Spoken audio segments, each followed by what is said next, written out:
When we take a vacation with God, we have many advantages. If we take God with us, it means we plan time into our schedule for reflection, prayer, and spiritual renewal. We plan our vacation by getting into the boat, taking those we love with us as we think about what is really important in our lives. What are our life goals? Where are we going? What is really important in our lives? And who do we want to have with us in the boat? A vacation well planned is a good time to renew our faith. Another way to look at vacations is to intentionally take time away on a daily basis. Perhaps the boat is a dinner hour that is peace-filled, without computers, phones, television, or chatter. What a concept. This fall, the men of St. Andrew's will be getting into a boat to spend time together at a retreat, during which time they will be renewed. And not to be outdone, the women of St. Andrew's are planning a retreat after this service, because we know it's important for us to get into a boat and to get away. Churches also plan congregational retreats. I recently read an article in Congregations, which is a publication from the Alban Institute, entitled The Communal Sabbath. Every August, Bethesda Covenant Church in New York City does something radical and countercultural, something so outside the norm of ordinary church behavior and tradition that most who hear of this practice seem to find it either brilliant or highly suspect. Now, as I tell you about this, I don't want you to tell Channing when he gets back that I'm advocating for this next part. So listen up. I'll get fired. So what is the extraordinary thing they do? They rest. They take a communal Sabbath from the work of the church, the work of worship, programs, Sunday school, etc. Every year, for 3 Sundays in August, there is no worship, sermon, music, or prayer. So is it either brilliant or suspect? They cancel services and encourage the congregation to attend other churches.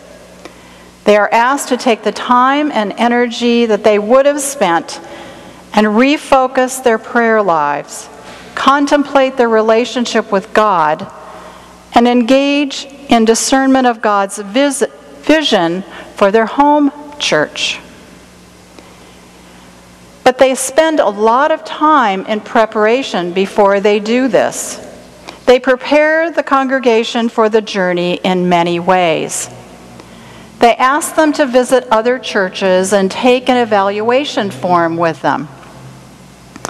One question on the form is, at what point in the service did you experience God? The August Sabbath is not a vacation from church or from God. Concerns regarding this practice were that they would lose members during this time, or that their members would not keep up on their pledging. But neither happened. What they did discover is this caused them to intentionally refocus and rest from their labors. I'm not suggesting that St. Andrew's follow this practice, but I would suggest some ideas for changing your church routine. If you've never attended an 8 o'clock service, attend one. Try it. If you always sit on the left side of the sanctuary, try sitting on the right. If you've always sat in the back, come on down. If you have made it a practice not to sing, sing. If you have never come into the church and listened to the sounds of St. Andrew's, listen. Then ask yourself, what changed or remained the same for you? Do we at St. Andrew's have an intentional rhythm of work and rest? Can we give ourselves and others permission to rest? What is the purpose of rest in our lives? What is the work that God does when we stop working? Our vacations may change their format to suit our life circumstances, but the existence of a boat and the importance of taking God with us will never change. Father's Day is celebrated in many countries worldwide. It is a vacation day for our dads. Although the origins, activities, and actual day of observance differ throughout the world, they all share the common thread of honoring fathers for the many ways in which they make a difference in our lives. The role of a father as children grow changes, but it never ends. Even if our fathers are no longer with us on this earth, they still influence us.